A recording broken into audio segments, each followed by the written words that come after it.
오늘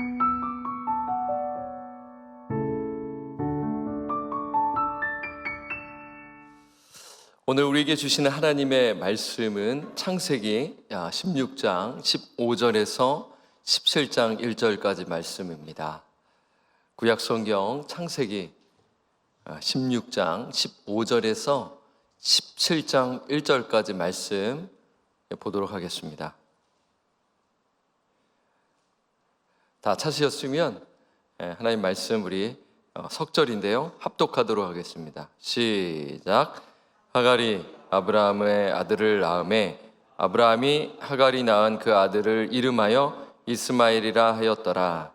하갈이 아브라함에게 이스마엘을 낳았을 때 아브라함이 86세였더라. 아브라함이 99세 때에 여호와께서 아브라함에게 나타나사 그에게 이르시되 나는 전능한 하나님이라. 너는 내 앞에서 행하여 완전하라. 아멘. 오늘 설교 제목은 전능하신 하나님을 신뢰하라입니다. 우리는 보통 이 아브라함을 어떻게 표현하죠? 믿음의 조상이라고 표현합니다. 왜냐하면 아브라함이 믿음으로 산 인생이었기 때문이죠. 사실 그렇습니다. 히브리서를 보게 되면 그는 믿음의 사람이었죠. 하지만 여러분, 그 아브라함의 그 생애를 자세히 살펴보면 그가 항상 믿음으로 산 인생은 아니었다라는 것을 알 수가 있어요. 예를 들어 아브라함은 자신의 그 목숨을 지키기 위해 아내 사례를 누이라고 거짓말했죠. 이러한 거짓말을 한 번만 한 것이 아니라 두 번이나 했습니다. 불신앙의 모습입니다. 불신앙의 모습이 또 있죠. 그것은 아브라함이 하갈과 동침한 것인데요. 이게 결정적인 실수였습니다. 불신앙의 모습이었어요. 아브라함은 그 약속의 말씀을 기다려야 했습니다. 끝까지 기다려야 했어요. 하지만 약속의 말씀에 순종한 것이 아니라 누구의 말에 순종했나요? 사라의 말에 순종했습니다. 사실 아브라함과 사라는 하나님의 말씀을 한 10년 정도 기다렸습니다. 많이 기다린 것 아니겠어요? 하지만 그들은 이 약속의 말씀을 의심하기 시작하는 것이죠.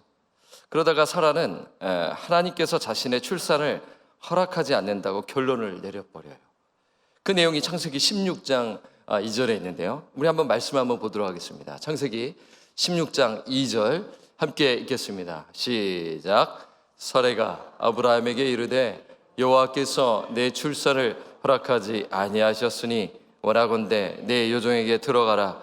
내가 혹 그로 말미암아 자녀를 얻을까 하노라 하며 아브라함이 사라의 말을 들으니라. 그렇죠. 여기서 이제 사라의 말을 보게 되면 여호와께서 내 출산을 허락하지 아니하였다라고 하죠.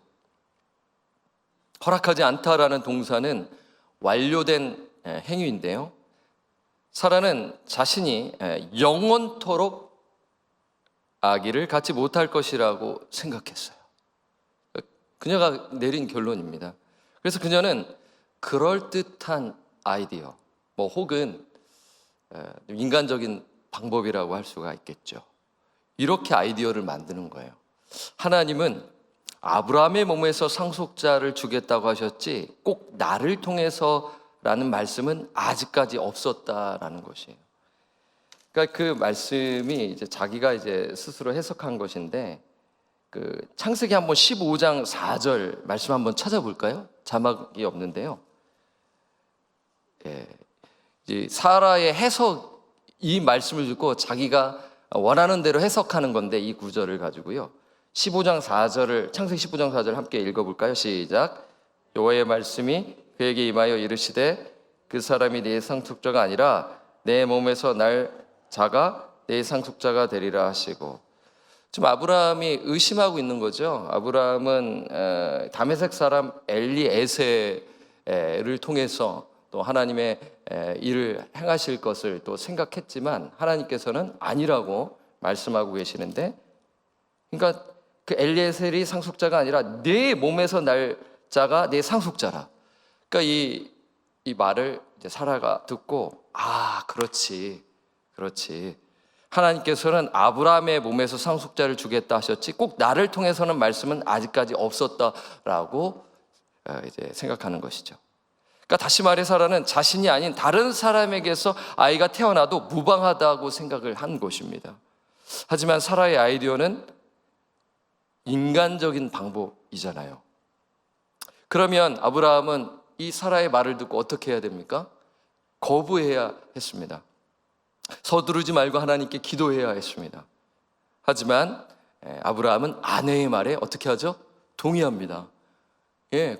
이 부분에 대해서 분명히 부부가 이야기하면서 고민을 했었을 것입니다. 같이 의심을 했었을 것이고요. 그러면서 이 말을 듣고 동의를 하는 거죠. 그래서 하갈과 동침하게 됩니다.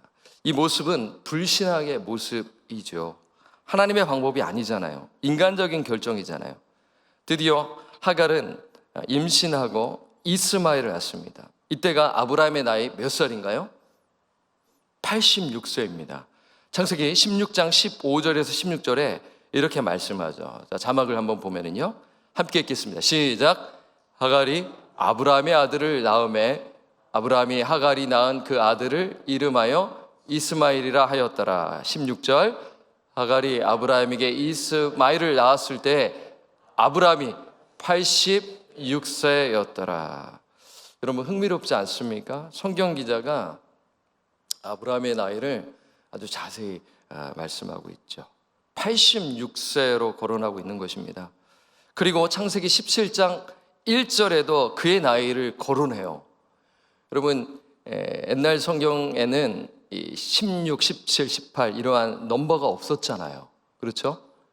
그래서 제가 이제 늘 이렇게 이제 잊을만 하면은 드리는 것이 무엇이냐면 창세기 16장 16절에 보면은 파란색으로 동그라미가 딱 있고 그러면서 이 파란색 동그라미가 어디까지 가죠? 17장 14절까지 갑니다. 그렇게 좀 읽어야 되는 것으로 여러분 성경을 보시면 참 도움이 돼요. 그래서 저는 이제 뭐 17장 전체를 다루지 않고 1절에서 끝냈지만 17장 1절에 그 아브라함의 나이가 이제 나와 있죠. 몇 세입니까? 17장 1절에 보니까 아브라함이 99세 때. 그러면 여기서 우리는 하나님께서 16장과 17장 사이에 몇 년간 침묵하셨다라는 것을 알 수가 있어요. 몇 년이죠? 그렇죠. 99 빼기 86은 13이죠. 하나님께서 몇 년간 침묵하셨죠? 13년간 침묵입니다. 사실 성경 기자는 이 13년간의 내용을 기록하지 않았어요. 우리가 좀 상상할 수 있겠죠. 너무 지나친 상상은 해서는 안 되지만 그러나 이렇게 생각할 수가 있죠. 이제 아브라함의 생애가 너무나 자세히 기록되어 있기 때문에 하나님께서는 아브라함에게 자주 나타나셨잖아요. 환상 중에 나타나셔서 말씀하셨어요. 그런데 이 13년의 침묵 기간에는 환상도 없었고 그리고 하나님의 목소리도 없었죠. 그렇죠. 어떻게 보면 좀 답답한 시기라고 생각할 수가 있잖아요. 또 어쩌면 또 우리 생각에는 이 부분을 봤었을 때 하나님께서 아브라함의 선택이 아니라고 직접 개입하셔서 말씀해 주시면 어떨까 하는 그런 생각을 하게 되려는지 모르겠어요. 그러나 하나님의 방법은 침묵이죠. 침묵 역시 하나님의 방법이라고 생각할 수가 있는 거예요. 어떤 목적일까요? 하나님께서 저와 여러분에게도 침묵하신다 하면 참 답답하고 힘들고 참 어렵지 않습니까? 아브라함에게도 동일한데요. 이것은 무엇이냐면 아브라함의 믿음을 시험하는 기간이라고 생각할 수가 있어요. 사실 아브라함의 믿음이 자랄 수 있는 것은 자기가 잘나서가 아니죠. 하나님께서 개입하셨고 하나님께서 이끌어 주셨기 때문이라고 생각할 수가 있는데요. 이 침묵 기간은 다시 말씀드리면 하나님께서 자신이 약속하신 것을 보다 확실히 하기 위한 하나님의 선하신 목적이 있는 것입니다. 그러니까 인간이 자기 경험, 자기의 그러한 그러한 그 토대 속에서 지금 일어나는 일들을 막 해석하려는 경향이 있지 않습니까? 뭐 저도 그렇죠. 근데 그렇게 또 하다가 되는 경우도 있고 또 안 되는 경우도 있고요. 그러니까 지금 하나님께서는 이 아브라함을 통해서 하실 그러한 뜻을 분명하시기 위하여 13년간의 침묵을 하셨는데요. 이렇게 생각할 수가 있어요. 그러면서 이러한 생각을 또 해보게 됩니다. 아브라함과 사라는 이 하나님의 침묵의 시간에 어떤 마음을 가졌을까입니다. 아브라함은 스스로 이스마엘을 통해 하나님의 약속이 이어질 것으로 생각했잖아요. 그렇죠? 이러면 17장을 보게 되면 그는 그렇게 생각을 했습니다. 그리고 사라는 시간이 흐르면 흐를수록 자식이 낳을 수 있는 희망을 모두 상실했을 것이에요. 아브라함과 사라가 할 수 있는 것은 아무것도 없다. 그때 아브라함이 99살이 되는 그때 하나님께서 침묵을 깨시고 말씀하시는 거죠. 그 내용이 오늘 본문 1절이죠. 그래서 하나님께서 아브라함에게 하신 말씀이 무엇인가요? 13년간의 침묵을 깨시고 그 침묵 가운데 아브라함은 이스마엘을 통해 얼마나 이뻐했을까, 이스마엘을. 그렇죠? 자식이 없었잖아요. 그러면서 하나님께서 이스마엘 통해서 하실 거야. 그리고 사라는 난 더 이상 아이를 가질 수가 없어. 완전히 자포자기했었을 때, 아무것도 나는 할 수 없을 때, 그렇게 다 내려놓았을 때, 그때 하나님께서 13년간의 침묵을 깨시고 하시는 말씀이 무엇인가요? 나는 전능한 하나님이라. 자, 창세기 17장 1절 말씀 제가 읽어드리겠습니다. 아브라함이 99세 때 여호와께서 아브라함에게 나타나서 그에게 이르시되 나는 전능한 하나님이라. 자, 이게 중요하죠. 여러분, 전능한 하나님은 이 구약 성경에서 첫 번째로 나와 있어요. 이게 엘샤다입니다. 여러분 들어보셨죠? 이 복음성가도 엘샤다이 음정이 좀 기억이 안 나는데 엘샤다이. 그러니까 구약에서 제일 처음 나오는 거, 등장하는 이 단어이거든요. 엘샤다이. 여러분, 엘은 무엇입니까? 하나님이죠, 하나님. 샤다이는 전능한입니다. 그러니까 엘샤다이는 전능하신 하나님입니다. 여러분, 하나님께서 전능하시다라는 것은 모든 능력을 가지신 분이시다. 능치 못하심이 없으신 분이시다. 모든 것을 하실 수 있는 분이라는 의미가 담겨져 있지 않겠습니까? 이 엘샤다이라는 이 단어가 구약 성서에 48회 나온다고 합니다. 그런데 이 창세기에는 6회 나오고요. 욥기에는 무려 31회 나옵니다. 48회에서 욥기에 31회 나오고 창세기 6회 나오는데, 여러분 욥기 말씀 보게 되면 이 욥이 되게 우리가 볼 때는 고난을 잘 견디고 좀 이렇게 또 칭찬을 또 많이 하지 않습니까? 근데 사실 욥기서를 보게 되면 이 욥도 연약한 아브라함처럼 인간임을 우리가 알 수가 있어요. 그래서 참 위로가 됩니다. 그러니까 보통 이제 욥기서 1장과 2장 이렇게 좀 많이 설교를 듣고, 그다음에 이제 마지막 그 부분을 우리가 좀 설교를 참 많이 하는데, 설교자들이 사실 전체를 보게 되면 이 욥도 정말 연약했다 라는 것을 알 수가 있어요. 이 욥이 고난 가운데서 하나님의 침묵에 힘들어하지 않습니까? 이때 오랜 침묵 끝에 엘샤다이, 전능하신 하나님께서 욥에게 나타나셔서 말씀하시잖아요. 그때 비로소 하나님은 전능하신 하나님이시구나 라는 것을 경험하고 고백하지 않습니까? 그러니까 이 엘샤다이는 성도의 삶 속에 개입하셔서 어떤 중대한 역사를 베푸실 때 사용하는 것이죠.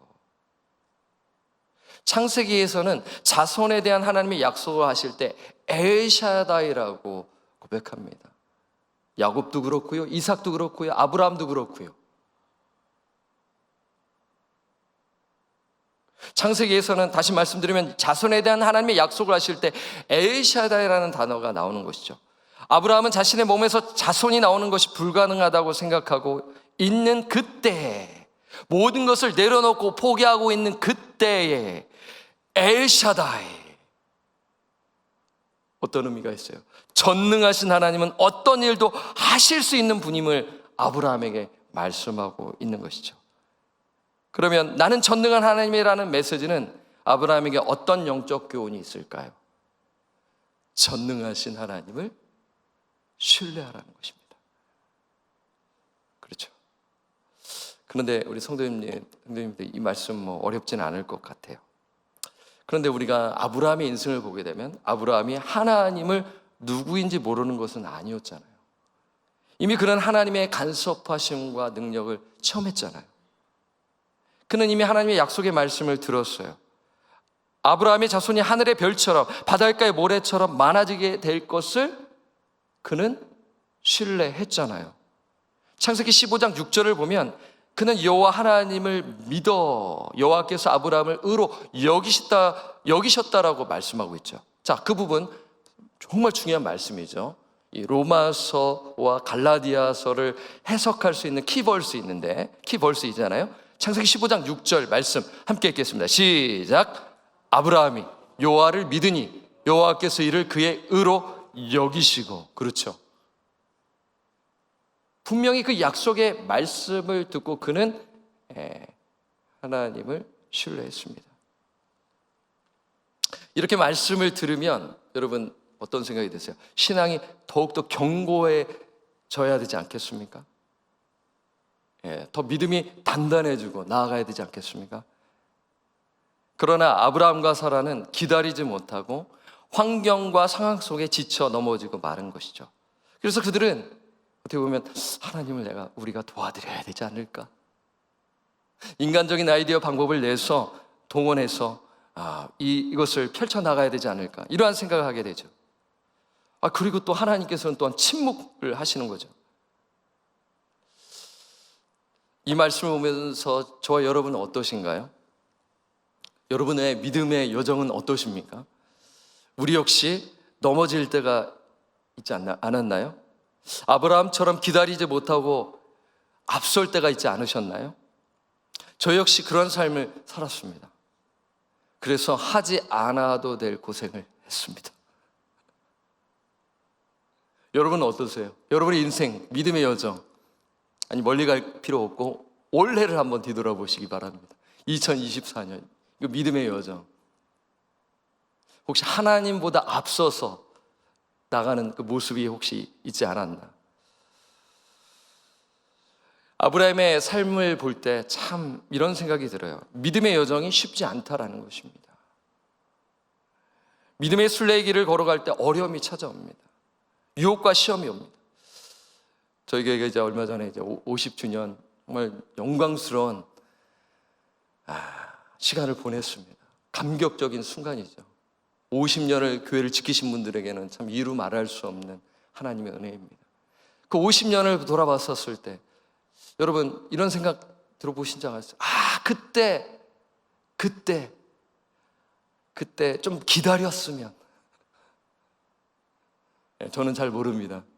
교회를 지키신 우리 성도님들께서는 아실 것입니다. 그때 하나님의 때를 기다렸으면, 이런 또 생각을 해보셨으면 참 좋을 것 같다라는 생각이 듭니다. 여러분, 이제 앞으로의 우리의 믿음의 여정이 또 펼쳐질 것입니다. 어떻게 사시겠습니까? 오늘 이 말씀, 전능하신 하나님을 신뢰하시기를 바랍니다. 그것은 무엇이냐면요, 날마다 전능하신 하나님의 약속의 말씀을 붙드는 것입니다. 그러면서 하나님께서 주시는 말씀이 있어요. 그것은 전능하신 하나님 앞에서 행하여 완전하라는 것입니다. 그러니까 13년간의 하나님께서 침묵하시고 모든 것을 내려놓고 자포자기하고 그것이 맞다고 생각하는 그때 하나님께서는 아브라함에게 나는 전능한 하나님이라, 그러니까 전능하신 하나님을 신뢰하라고 말씀하시면서 주시는 말씀이 전능하신 하나님 앞에서 행하여 완전하라고 말씀하고 있는 것이죠. 자, 창세기 17장 1절 말씀 우리 함께 키버스인데 읽도록 하겠습니다. 시작. 여호와께서 아브라함에게 나타나서 그에게 이르시되 나는 전능한 하나님이라, 너는 내 앞에서 행하여 완전하라. 자, 여기서 이제 우리가 첫 번째는 이 전능하신 하나님에 대해서 우리가 또 생각할 수 있고요. 조금 더 구체적으로 하나님께서는 아브라함에게 말씀하시는 것이죠. 무엇이냐면 나는 전능한 하나님이라, 너는 내 앞에서 뭐 하라고 하나요? 행하라 라고 말씀하고 있어요. 여기서 행하다라는 이 단어는 히브리어로 하라크입니다. 이 단어는 너무나 중요한 말씀이에요. 하라크. 이 하라크라는 단어는 이미 에녹에게 사용된 단어입니다. 창세기 5장 24절을 보게 되면 여러분 아실 수가 있는데요.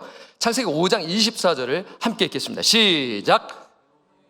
하나님과 동행하더니 하나님이 그를 데려가심으로 세상에 있지 아니하였더라.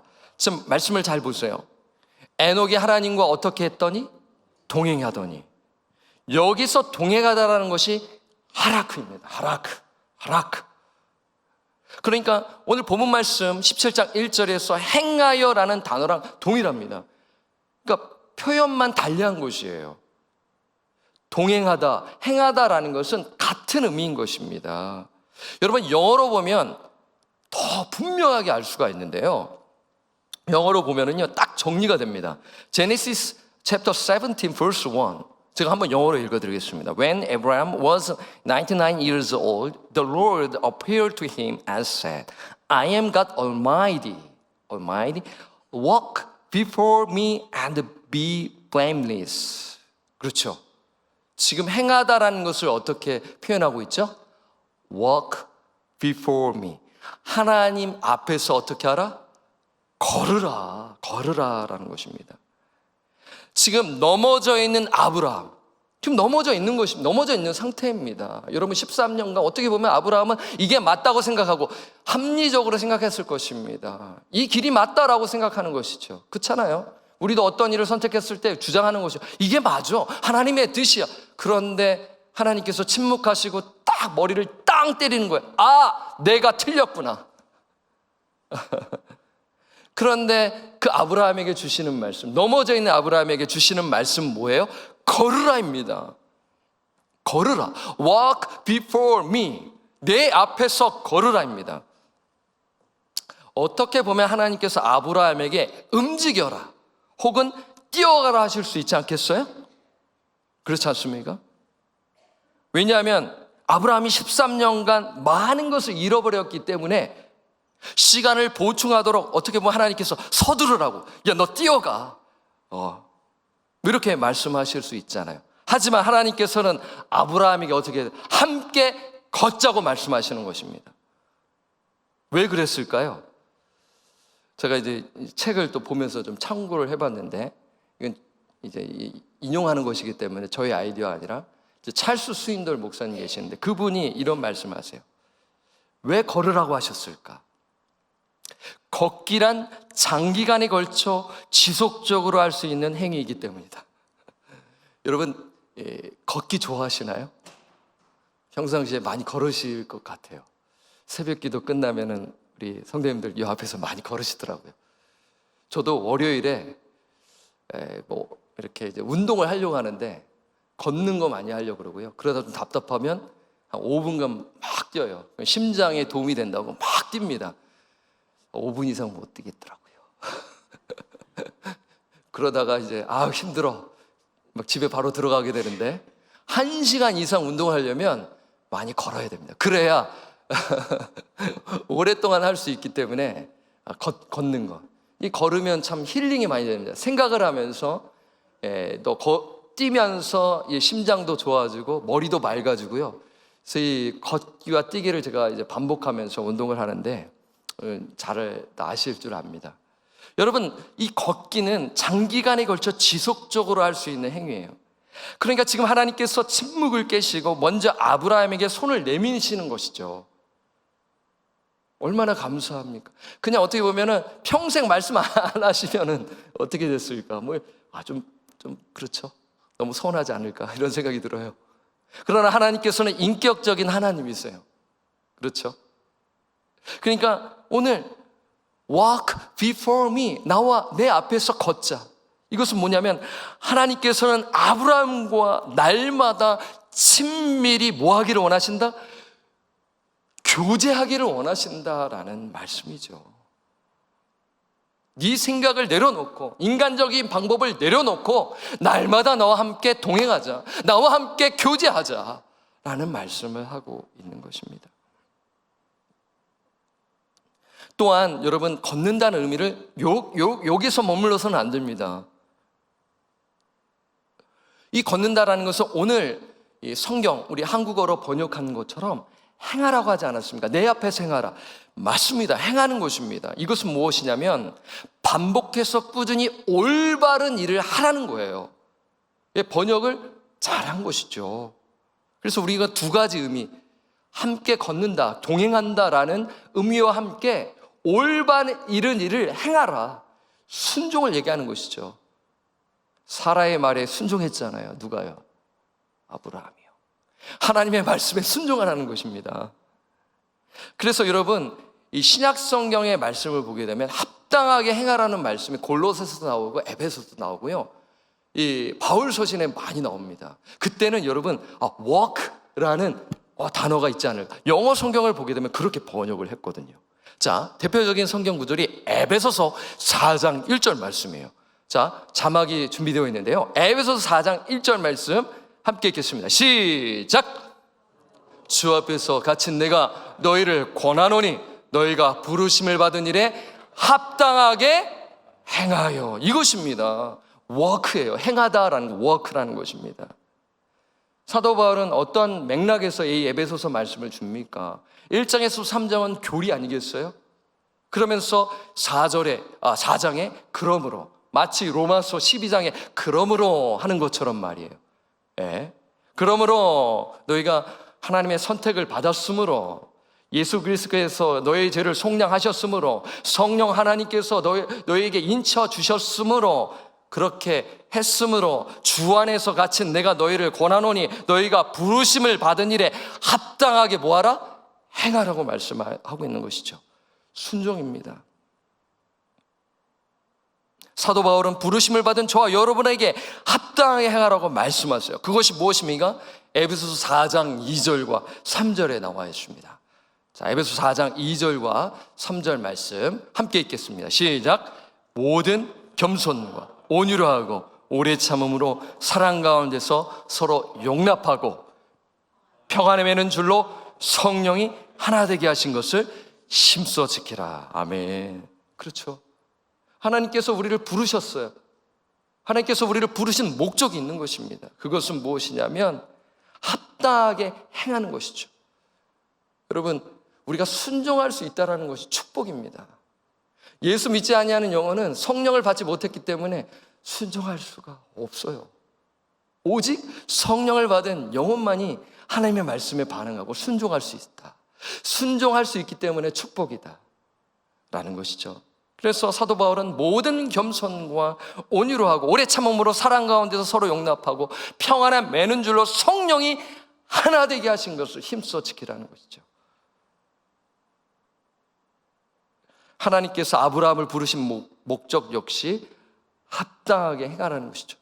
그러니까 아브라함이 합당하게 행하지 못했잖아요. 인간적인 방법을 동원했잖아요. 그 다음으로 하나님께서 아브라함에게 말씀하시는 것이 무엇입니까? 첫 번째는 뭐예요?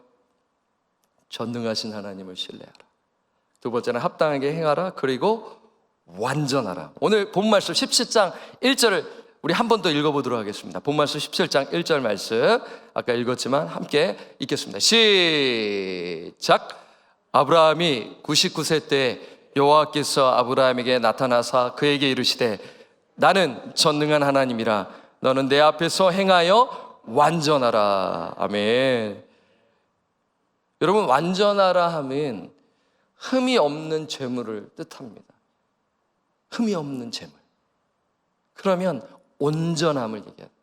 그러니까 도덕적으로 완벽하다 그런 의미보다는 그런 하나님을 바라봄으로 인하여서 정말 하나님을 신뢰하면서 순결한 삶, 고결한 삶을 말하는 것이죠.